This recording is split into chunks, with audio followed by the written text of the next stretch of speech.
तर हयच आमची माती झाली या पडान. तर नमस्कार मंडळीनो, मी तुमचंच साई, तुमचं स्वागत आहे आपल्या पहिल्या ब्लॉगमध्ये. तर आम्ही चाललेलो रील बनवू. तितक्यातच या महापुरुषांनी प्लॅन चेंज केला. म्हणता ऑफ रोडिंगला जाऊया. म्हटलंय चालात, आम्ही उंडगेचं जाऊया.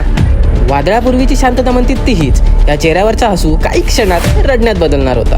जशी जशी वाट सरकत होती तशी तशी माझी फटाण हातात येत होती. कारण का आमचा ड्रायव्हर होतो यो हेवी ड्रायव्हर.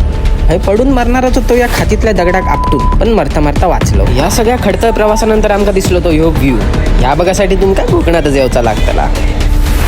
पुढे गेल्यावर मग काय मोलाक लागलो. माझा जर पॉर मागा सोडून गेला तर मी ह्याच बावडीत जेवून जीव देतला. नंतर काय, नंतर ह्यो दिसलो. ह्यो पण तात बोललो.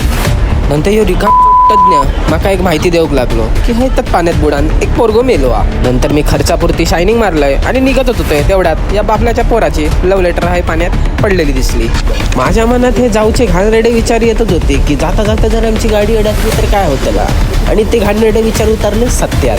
का बघूच असं तर नेक्स्ट ब्लॉग नक्कीच बघा. या ब्लॉगमध्ये जर दाखवलंय तर नेक्स्ट ब्लॉगमध्ये व्ह्यूज नको माका. चला धन्यवाद. अच्छा.